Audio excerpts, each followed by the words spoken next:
It's 3 o'clock. Something wakes me up. When something wakes me up at 3, something amazing always happens. I look outside. Everything is covered with snowflakes. I love snowflakes. And the rhythmic speed, rhythmic sound generated by the snowflakes hitting the ground. To me, it is the nectar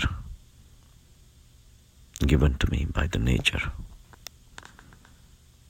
Right now, that's all there is. There is snow. There are trees. There is ground. The cool air. And me standing in the window, watching it. This particular scene, this particular situation is created by the consciousness. I didn't have to do anything to create it. It is being created right in front of me. And it gives me immense pleasure. The gentle music on a grand scale created by the nature. As you go deeper in meditation, your sensitivity of the joys hidden in the nature, hidden in every moment, start becoming alive. Because as you go deeper in meditation, you connect with inner urja, inner consciousness.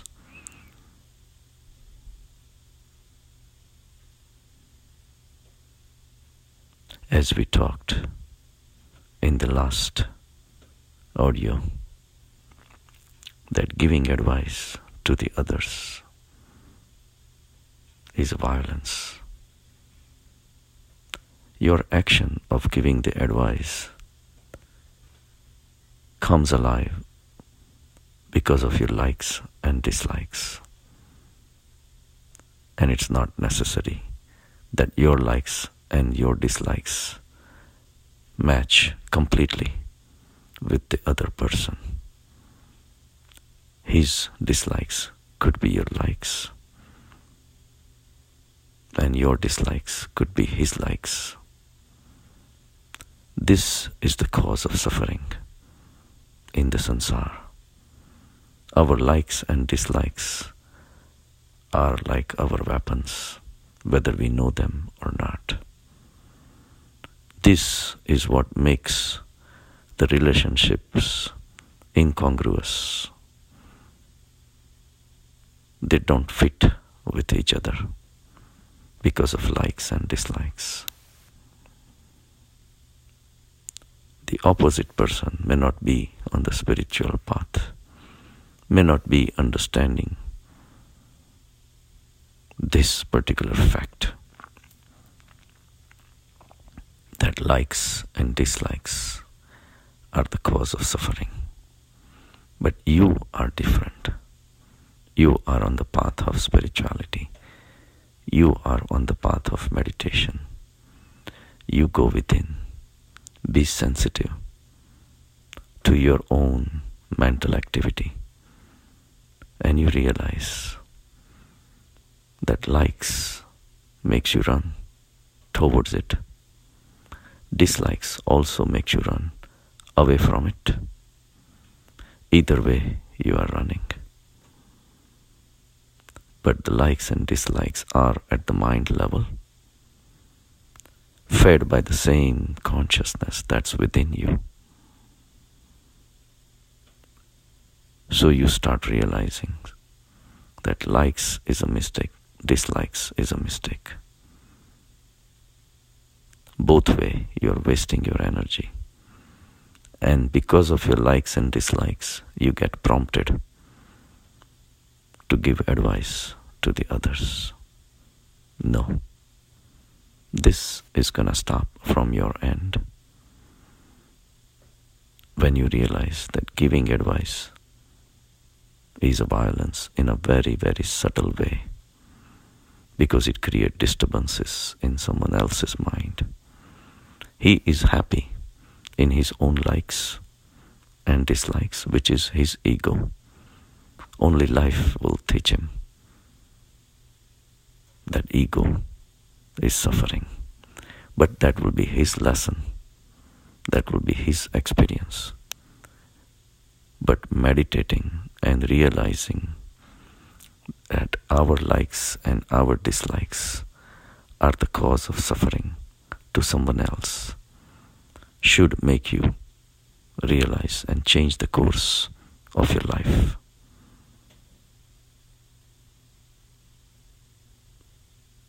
If we decide that we are not gonna give advice to others,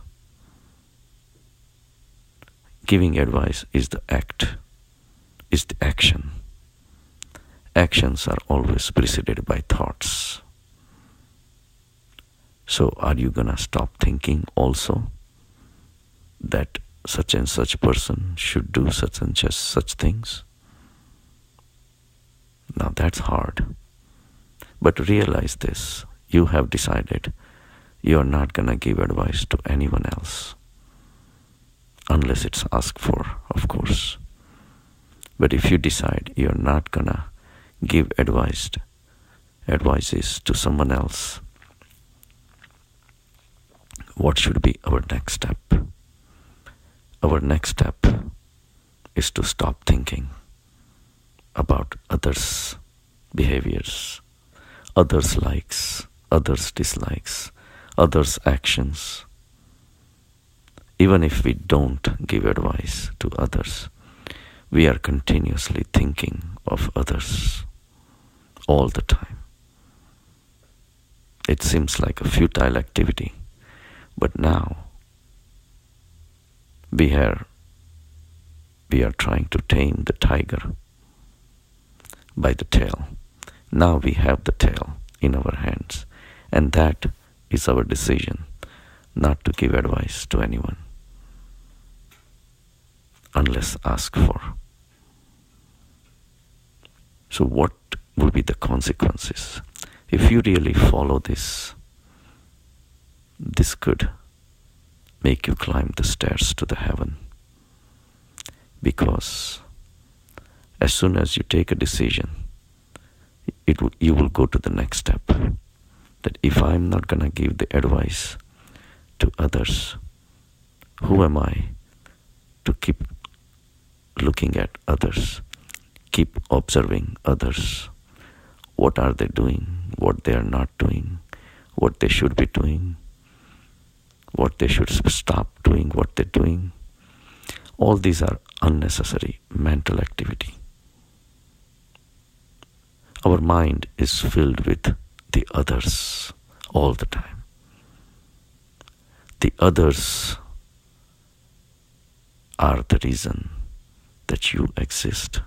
Your existence is always in relationship with others. Our mind is a hodgepodge of two things, I and you.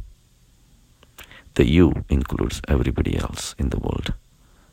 I and the other. The other and me are two separate things.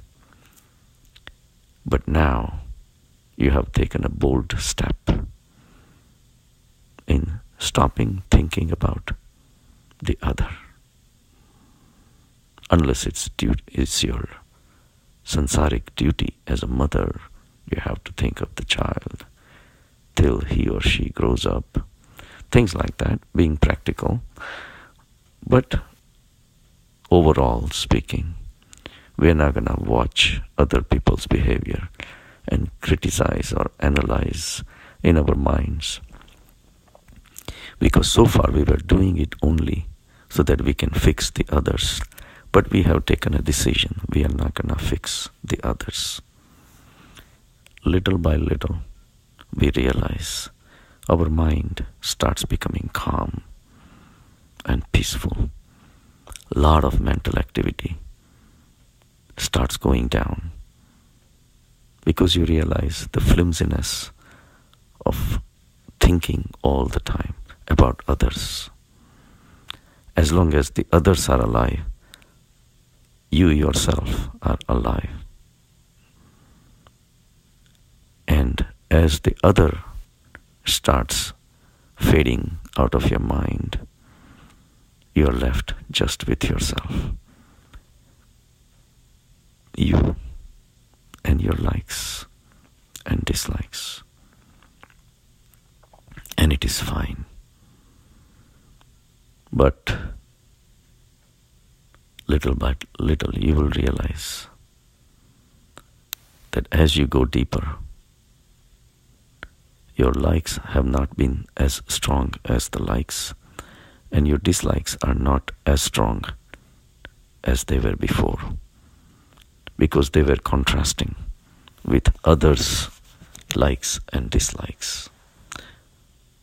For example, if you don't like to drink and another person is drinking, by your continuous hammering of your mind with others' drinking behavior, you are proving and strengthening your dislike for alcohol as clear-cut, standing out in comparison with the other person who likes to drink. And vice versa. If you like to drink and someone is not drinking, it stands out. So sansar is duality. Because of the sansar, our likes, our dislikes, meaning our ego, stands out. But if you pursue the path of non-advising others and then eventually not thinking about others, your own likes and dislikes start softening. And as you keep on meditating, you realize that you are only one consciousness that is feeding into your own likes and into your own dislikes. Now, if the other has disappeared little by little from the arena of your mind, only you are left with a peaceful mind. Now it becomes easier to transcend both likes and dislikes.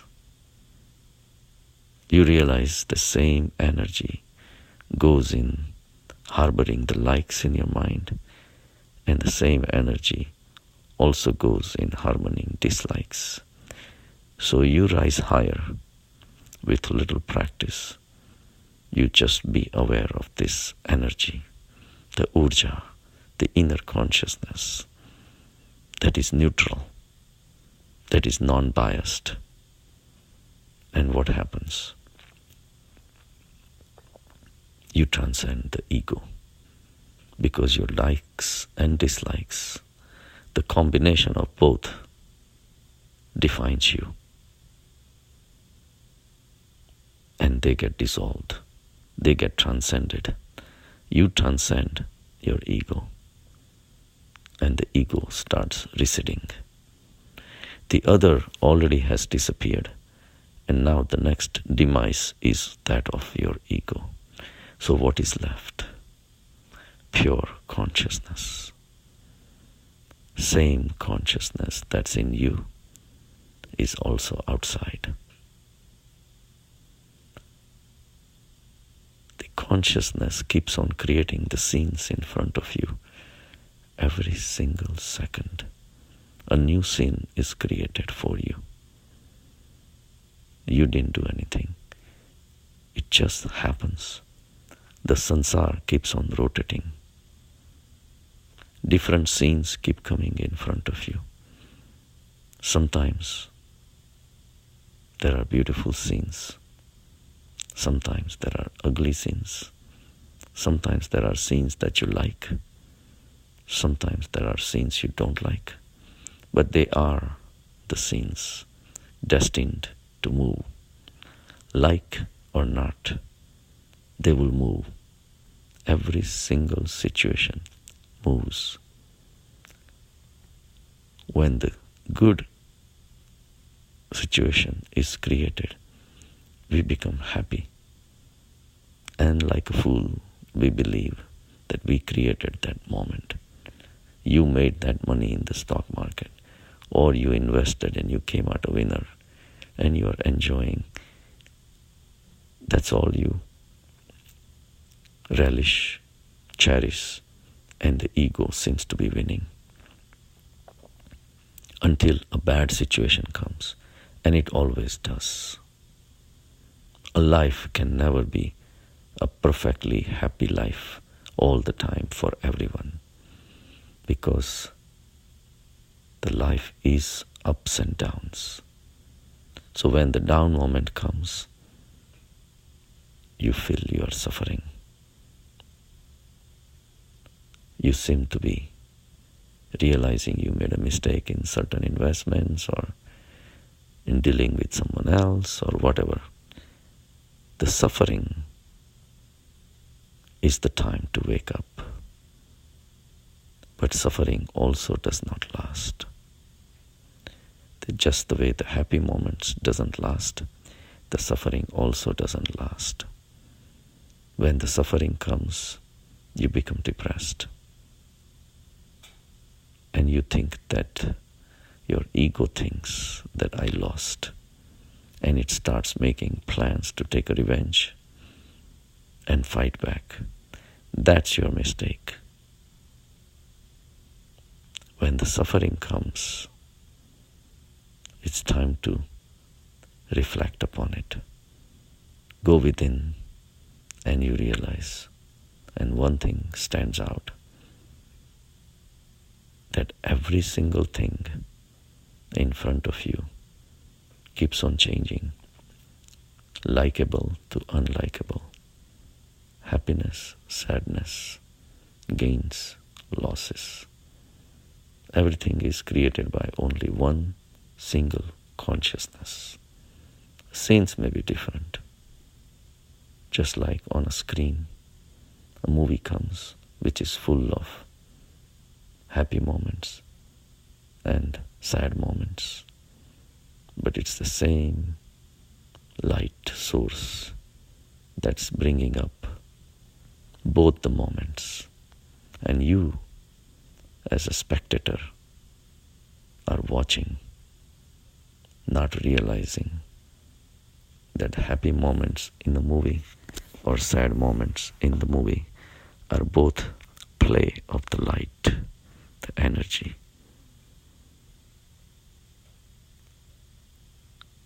When you are watching the movie, you cry, you laugh, because you become part of the movie.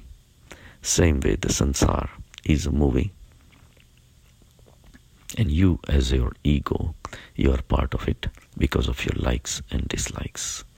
Certain moments you like, certain moments you dislike. But now we are on a journey to the spiritual self, which is beyond the likes and dislikes.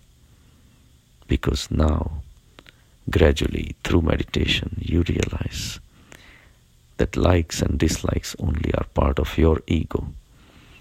And now you also have realized that your likes and dislikes are the weapons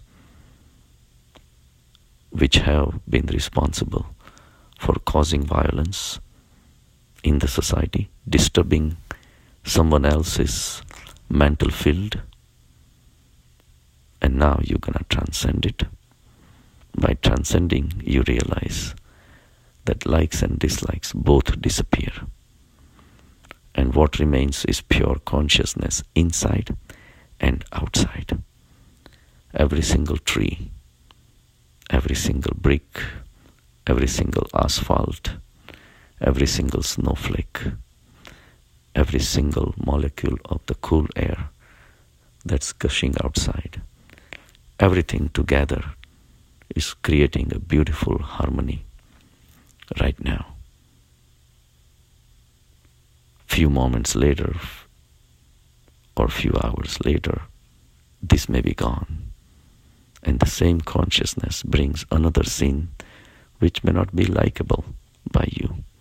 But if you dissolve your likes and dislikes and merge with the pure consciousness, you will see the same consciousness outside. Every single person, every single object, every single situation merges into this vast ocean of consciousness. There is no duality left anymore. If you start with eliminating the need to advise others, you gradually, step by step, you merge into singularity, the non-dual state of consciousness, which is within you and without you.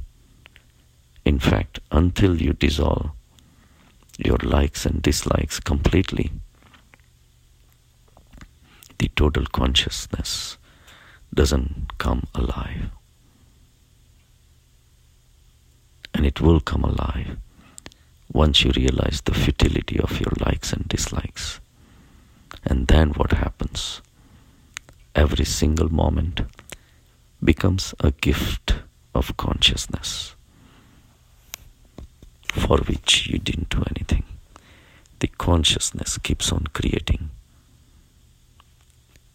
You don't remain anymore. Your ego has been forgotten. What remains is gratitude for the consciousness to giving us the opportunity to enjoy every single moment without labeling it as good or bad. You become appreciative of the consciousness which has created this beautiful world for us. Every breath coming in is part of this consciousness.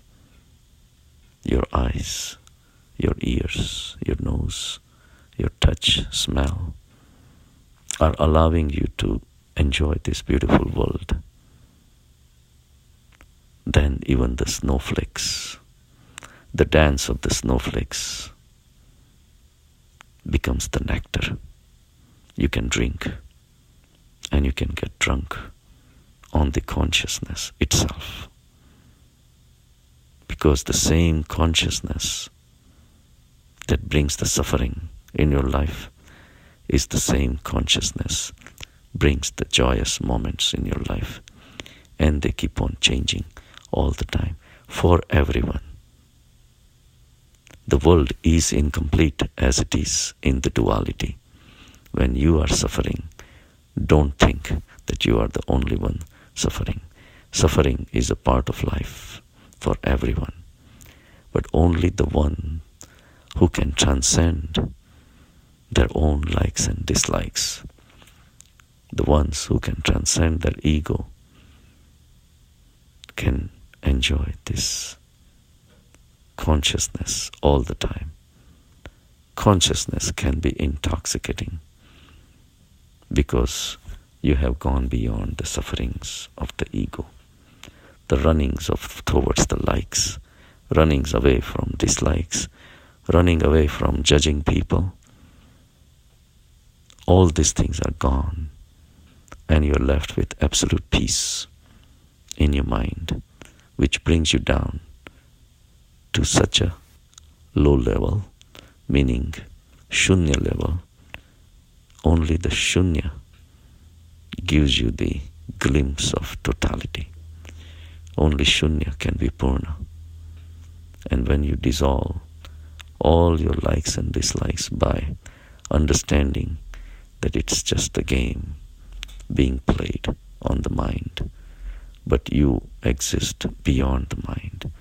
where the field of energy, field of consciousness is the only thing remains, which is undifferentiated towards the moments of life which are passing you by. You enjoy this moment. Enjoy every single breath, every single scene in front of you, every single object of food you put in your mouth, every single person you meet without any likes or dislikes. The whole life becomes a festival. Good or bad doesn't exist anymore. And you remain in peace and tranquility. So go through this path and find Paramatma. As soon as you disappear, Paramatma is always ready to flood into your psyche and fills you up with totality and tranquility, peace. Get drunk with it. Have a good day.